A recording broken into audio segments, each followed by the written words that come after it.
Once upon a time, I forgot to charge my video camera the night before shooting this video.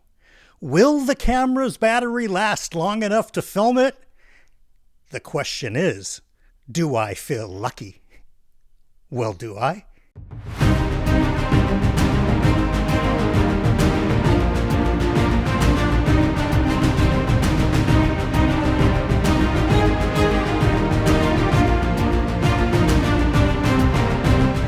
Hey everybody, welcome back to BellTube. If this is your first time here, my name is Brian Bell, and today we are talking about everything the channel got up to in the month of May.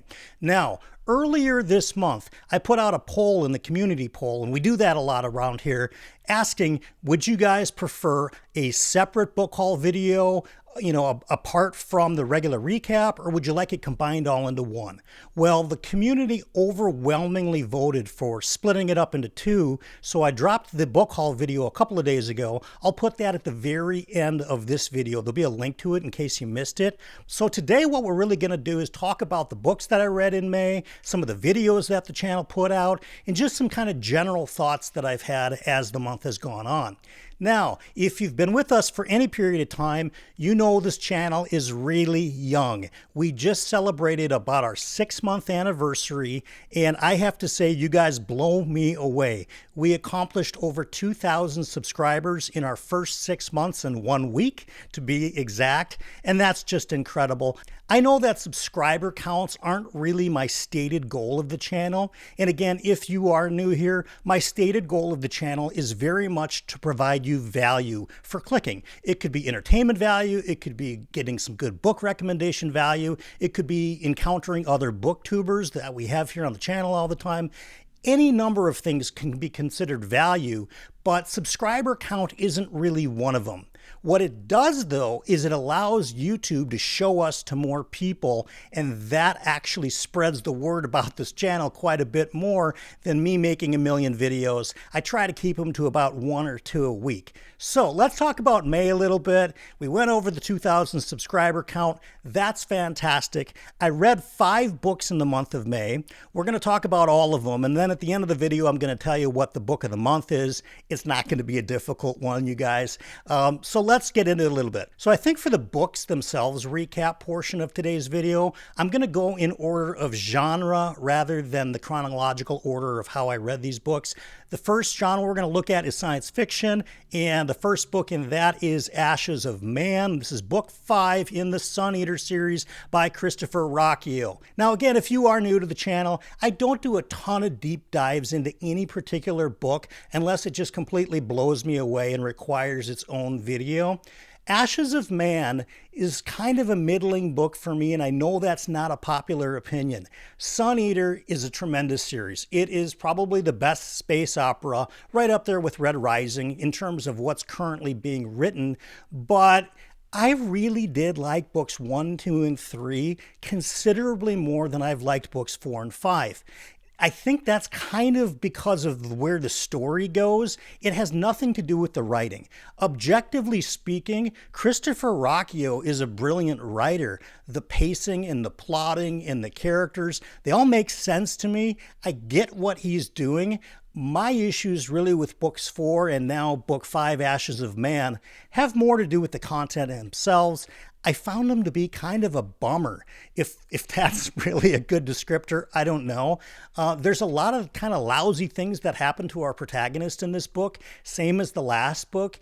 And while I understand it's a big series, I'm actually going to be reading Disquiet Gods here starting in about a week or 2, which is book 6. I get the fact that, these kinds of big space operas are going to have their ups and downs. But as a whole, I just found, in particular, books 2, Howling Dark, and book 3, Demon in White, significantly better for me as a reader than Kingdoms of Death or Ashes of Man. Do I still recommend the series? 100% yes. It's really, really good. It's just that these sections of the story, like I said, they just kind of feel like a bummer and not always what I'm in the mood for. But Disquiet Gods, maybe it'll redeem itself a little bit from Ashes of Man. Again, objectively, a very good book. Subjectively, in my opinion, not my favorite of the series. Okay, so for this next book, I went a little bit into the history file and I picked up Philip K. Dick's Do Androids Dream of Electric Sheep. I am somewhat embarrassed it took me this long to read this book, you guys. Now, if you are unaware, this book is really the inspiration for the movie Blade Runner and its, subsequent follow-up sequel movie. But there's just a lot of different things in this book than actually happen in the movie. The movie is really kind of like an idea formed based on events that happen in this book. Certainly our main character, Rick Deckard, is the main character in both the novel and the movie. And yeah, we're talking about replicants. We're talking about humanity has developed androids to do really kind of a lot of things that humanity doesn't want to do anymore. But at that point, the similarities basically stop. If you were asking me which did I prefer, the book or the movie, hands down the movie. Not even close. For one, the movie has one of the most unique for its time visual ways of telling a story in this kind of cyberpunky way that just doesn't really come through the pages here. It might just be because it was such a new genre that the descriptions weren't really as appealing to the brain as they did when they made the movie, which really hit the eye and the ears with the sound. Just all in all, the movie for me was much better. There are some interesting ideas here, but again, there's just not that much pulled from it. I really want to go back and take a look at BookTube and probably find some comparison videos between this book, Do Androids Dream of Electric Sheep, versus what actually made it into Blade Runner, because it's really not very much. Just kind of the seeds of an idea. That was about it. Am I glad I read the book? Definitely. It's a science fiction classic. Like I said, I'm embarrassed I haven't even got to it yet. But between you and me, if you had to pick, I'd go with the movie. If you are a classic science fiction person and you really want to have this book under your belt, it's a super short book. This is a 1-day, maybe a 2-day read at tops. You can blast through it quick. Do Androids Dream of Electric Sheep? I have absolutely no idea, but I really like the movie Blade Runner. So those were the science fiction books that I read this month. Let's talk fantasy a little bit. And the one real fantasy book that I read in the month of May is Guy Gavriel Kay's The Lions of Al Rassan. I've been waiting a long time to read this book. I'd only read one other GGK book, and that is Tigana, which I just absolutely loved. And a lot of people told me, if you love that, you're really going to love The Lions of Al Rassan. They were not wrong. This is a spectacular book. Now, it is, if you're unaware, GGK does a thing that's kind of like historical fantasy, where he sort of makes a parallel universe. There's not one moon, there's two moons, so we know it's in a fantastical setting. But for all intents and purposes, the setting is very reminiscent of kind of medieval Spain, and we've got essentially about 3 factions within the book. Now, there are other reviewers out there. Joanna from Joanna Reads is one of them. I know that Josh over at Red Fury Books has been in a group discussion talking about this that went a couple of hours long. Those videos are absolutely worth your time if you really want to deep dive into The Lions of Al Rassan. For me, objectively, this is a brilliant book. I really think, unless GGK's writing is just not for you, you would be really hard-pressed to find a better writer than him. This book, for me, really read a lot like To Ride Hell's Chasm by Janny Wirtz, in that something happened in every line. I used the word intentional to describe To Ride Hell's Chasm. I'm going to use the same word here, intentional. There's nothing omitted that is made for our minds to have to think about, but it's not overly condensed with too much exposition. It's an amazing adventure story.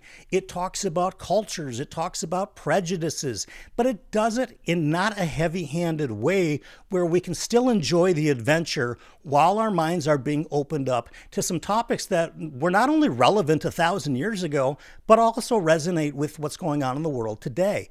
I loved this book. The only issue I really had with this book has nothing to do with the book. It has to do with where I put it in my reading schedule.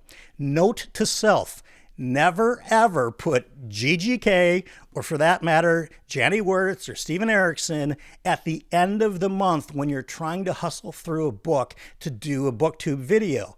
I read this, I comprehended it, I understand it. What I would have liked to have done is spent more time in the book. It's kind of like going out for a really rich meal, right? That's what every chapter in The Lions of Al Rassan is. It's a really rich meal. It's wonderful, but you don't necessarily eat one dinner after the next, after the next, after the next, and so on and so forth. This book, for me, to really have enjoyed it the way that I feel like I should have, would have been to space this out over a couple of weeks instead of reading it in a handful of days. I loved it. I can't wait to talk to some people about it. I know Josh is coming on the channel next week, and we're probably going to talk a little bit about this book, but it's very low fantasy, by the way. There's really only one character who has just a smidgen of maybe the fantastical. There are some mythological elements as it regards healing that sort of take place a little bit here, but no, you're not going to get magic fireballs in this book. You're not going to get any types of weird spells. The fantastical element is really mostly in the world building itself and knowing that we're not on Earth. And for me, that does qualify as fantasy. The Lions of Al Rassan, if you can't hear it in my voice already, this is a huge recommend for me. I really think that you will love this. I think if you like this, and by the way, if you're wondering where to start, I don't know. I've only read 2 books. Jake Bishop's done a way better video.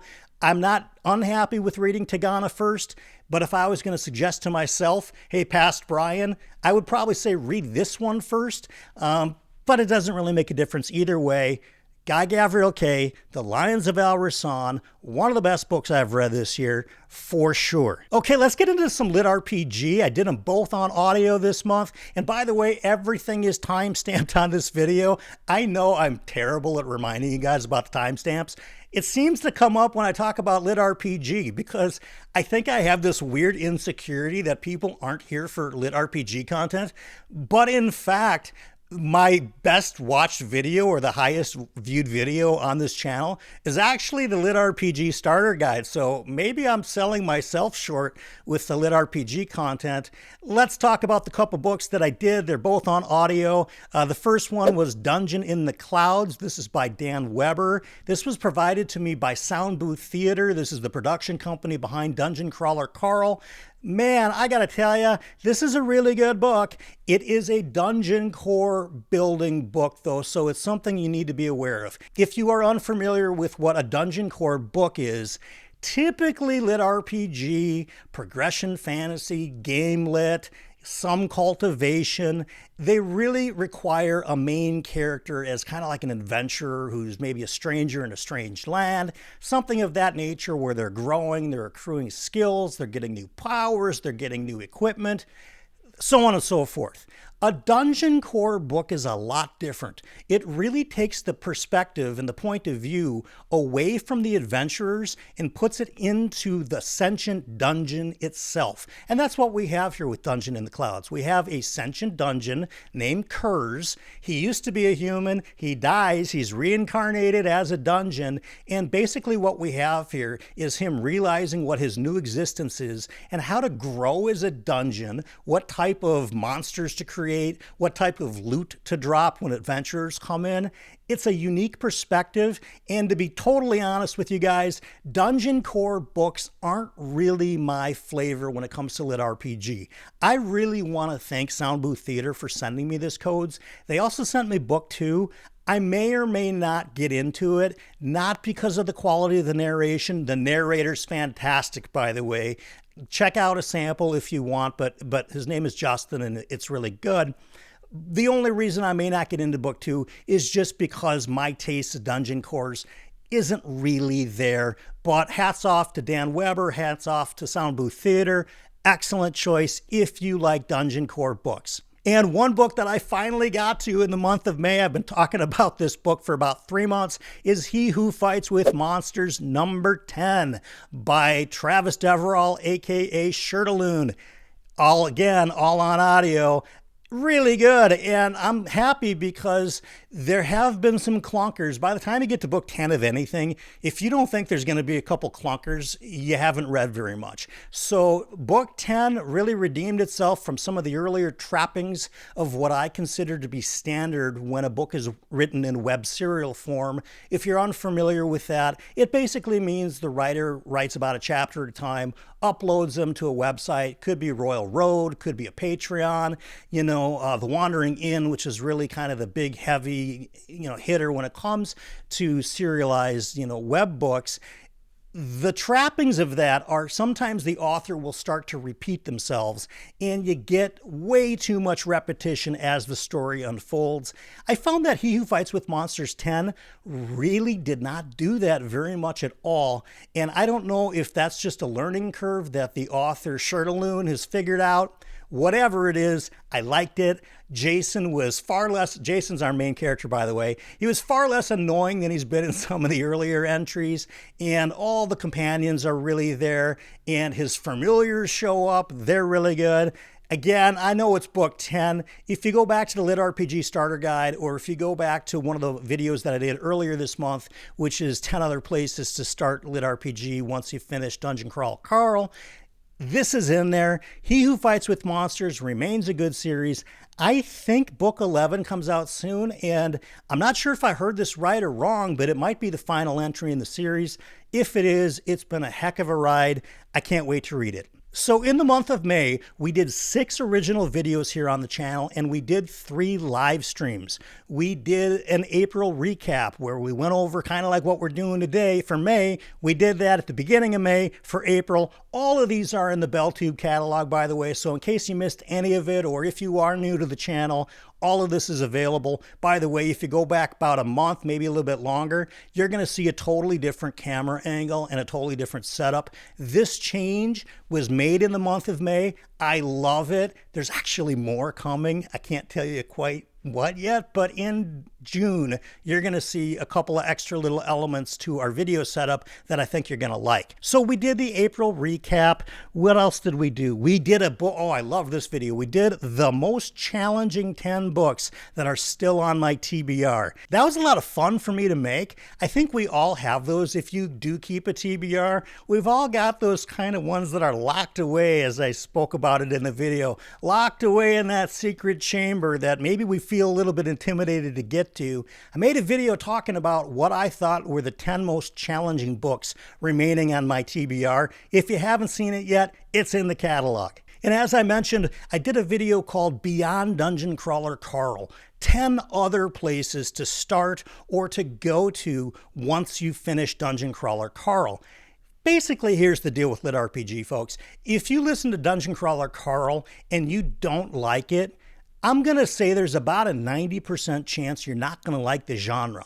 There's so many elements of it that are in that series that you would really be an outlier if that series wasn't for you. But that does still leave 10% of you out there that may not dig Dungeon Crawler Carl, but would absolutely love other, series in the genre of LitRPG. I made a video listing where you may go from there. Again, a lot of people are watching this LitRPG content. Check it out. I'll throw a card up here right now so you can, easily click on that one if you like. We also did the June TBR video. We've got some amazing books lined up for the month of June. And one of the new things that we did this month, and that we're going to be doing every month moving forward, is I'm opening it up to a community poll where I will show basically images of 4 books, any of which I'd be okay reading, and you guys just pick for me. It takes a little bit of pressure off of me on deciding what's going to be on the TBR, and it also gives you guys a chance to engage. It's not part of the Patreon. Yeah, we do have a Patreon, and by the way, I did lower the price of the Patreon about a week ago, so it's in the description if you want to check it out. But voting on the books for the TBR, it's not part of the Patreon. Anybody who's subscribed to the channel can do it. You guys picked Cloud Atlas for the book for June. I'm looking forward to get into it, but we're also going to have another poll coming up later this month that will be for July. All right, we also did a video earlier this week called the May Book Haul video, and it was massive. You guys, when I started the channel, I told you, if you go back and watch the really early episodes, that I would probably never do a book haul because how my habits are, I tend to read a book, finish the book, buy a new book, rinse and repeat. I don't stack a lot of books up waiting to be read. I don't go on buying sprees a whole lot. I just kind of do it one at a time. Well, you all blew me away in May. It happened to be my birthday month, and I got so much in the mail. There were over 25 books that I hauled in the month of May. We did that separate video because that's what you guys, the community, had asked me to do. That's in the catalog as well. There are some absolute gems in there. So in case you missed it, the book haul video, again, I'll throw a card right here. I hope I get the editing sorted out to figure out how to do this. For all I know, I am pointing off camera right now. I don't know, you'll tell me. And of course, the 6th video that we made in the month of May is the one that you're watching right now. That is the May recap. So let's talk about the live streams. We did 3 of them this month. The first one was my birthday live stream. And wow, was I joined by some amazing guests. Mike from Mike's Book Review stopped by on a night that he had 4 other channels and or engagements that he needed to be on. And he made sure to stop by. He's an awesome dude. Of course, the good doctor himself, Philip Chase, stopped by. He was here all night, as was John Minton from Talking Story, as was Andrew from Andrew's Wizardly Reads, as was Christopher Navo. 5 amazing BookTube friends. I can't wait to see what all of us get up to on each other's channels in the months to come.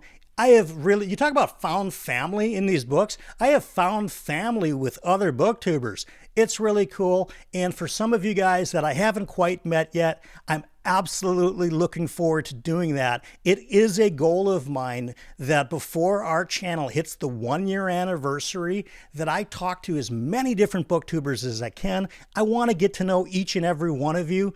Y'all have something very in common with me, a passion for books and a feeling that you want to share that passion with other people. That's enough in common for me to want to get to know you. So if we haven't met yet, and if we haven't talked yet, and if you're even thinking of starting your own channel, I'm a big proponent of people doing that. I will help push your channel as well. That was a great episode. Let's talk about the 2 For Whom the Bell Tolls episodes that we did in the month of May.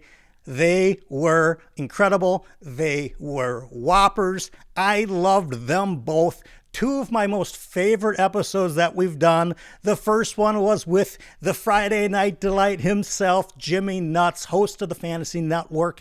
Man, Jimmy and I have so much in common. We could literally sit and talk for hours about virtually anything. It could be about work. It could be about doing BookTube. It could be about playing video games. It could be about just, it doesn't make a difference.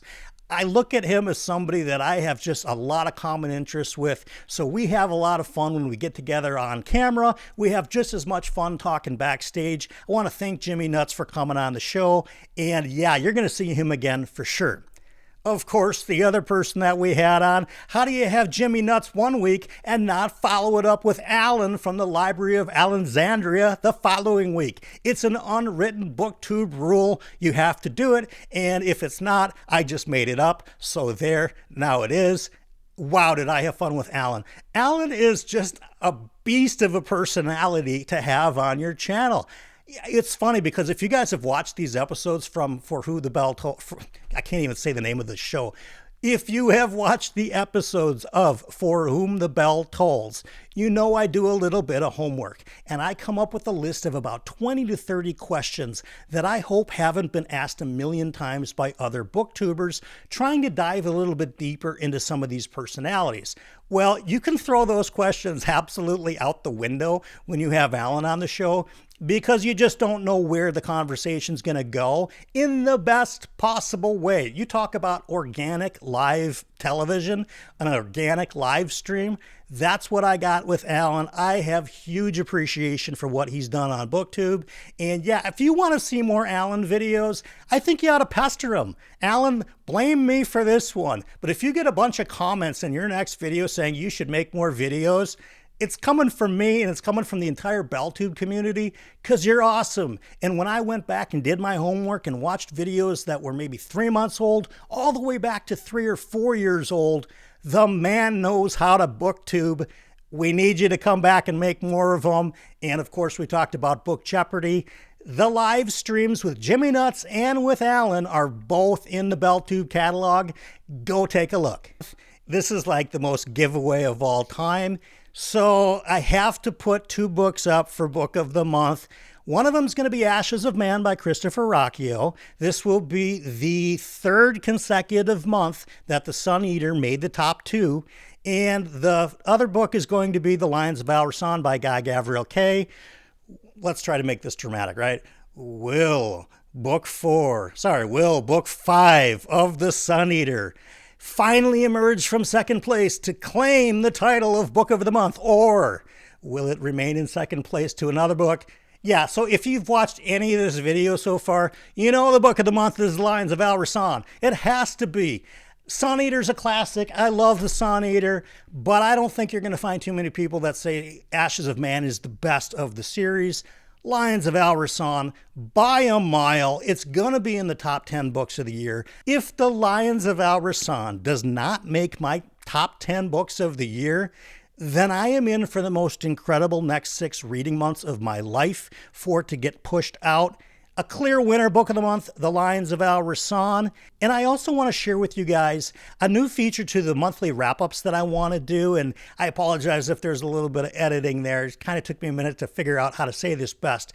But one of the things that I would like to do here in these wrap-ups is to highlight and pinpoint some other BookTube channels that I found some serious value in over the month. Now, this was a fresh idea I had this morning, so I haven't had a ton of time to go back and look at all of the BookTube stuff that I watched on other channels this month, but one immediately came to mind, and that is basically from Dr. Philip Chase and AP Canavan, known as A Critical Dragon, and they are doing a series of videos on really how to analyze books. And I know they have a better title for it. I'll flash it on the screen in front of me when I get into the editor later. But it's basically how to analyze books. And you talk about something that's valuable to me as a booktuber. If I had to pick one deficiency, and yeah, I know there's lots of deficiencies over here, but if I had to choose one, it would probably be the level of articulation that somebody like Philip or AP can do, or Joanna, or lots of those other more scholarly minded booktubers to really break down the value of a lot of these same books that we read. I bring booktainment, right? I'm fun to be around, and those guys are too. But my forte is not the academic side of that. And I really think if you haven't and you want to get better at being able to analyze stories, Philip Chase and AP Canavan's series on this, and they bop back and forth between the channels. So subscribe to both of them. I'll have links in the descriptions, by the way, to all 37 of the booktubers that I mentioned in this. These guys must hate me by now. You know, every time I put up a thumbnail for any of our videos, I tag everybody on Twitter because I want them to know that they're part of what I'm creating here. And then everybody replies to all, and then their feed just gets jammed up with BellTube stuff. So, sorry? Not sorry. I don't know. You guys are awesome. And that brings me to the one for the road today. It kind of feeds into what I was just talking about with Philip and AP. And it's essentially thinking about what's a book you read that really resonated with you, and take a minute to step back, grab a pen and paper, or go up to your keyboard and type it out. If you could type out just a few sentences of a favorite book that you have and why it's your favorite book, or why it's a favorite book, what did it do for you? You don't have to share it with anybody. If you want to post it in the comments, great. If you don't, and it's just something personal to you, then leave it at that. But I think that that's an excellent one for the road today, because we have this common love for literature, and I think it goes beyond just entertainment and beyond just a fun story to read. A lot of these books absolutely mean something to us on a deeper level, and I think it's worth the 5 minutes of our day to think about why that is exactly.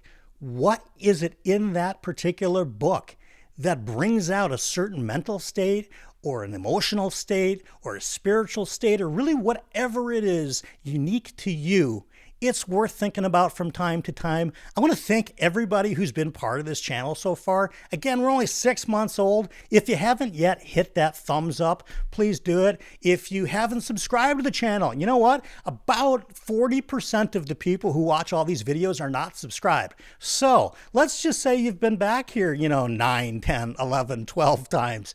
I think it's time to hit the sub button. It's something that absolutely helps the channel grow. The more subscribers there are, the more YouTube's algorithm is inclined to show it to new people. And I have to tell you, I found a YouTuber yesterday that apparently has been around for over 200 videos, has 23,000 subscribers, and I'm finding out about her, and she talks about fantasy and science fiction books, and I'm finding out about her literally yesterday because she happened to be on my home feed. YouTube is kind of strange. So in my very long-winded way of saying this, if you haven't yet subscribed, please consider doing so. It does help everybody here. Regarding June coming up, one of the goals for the channel, I'm going to explain it more next week. As I'm thinking about the kind of videos that we make, yeah, we're going to do recaps. Yeah, we're going to do book hauls. Yeah, we're going to do the staples of BookTube that you've all kind of become accustomed to. But I'm all about originality. And the way that this is going to remain fun for me in wanting to do this as often as I do is to come up with some really creative, unique concepts for videos that maybe haven't been done before. I've got some ideas that I can't wait to throw out in June. Some of them are going to work great. Some of them are going to be total train wreck disasters. We're going to find out together. And for now, here's your fortune.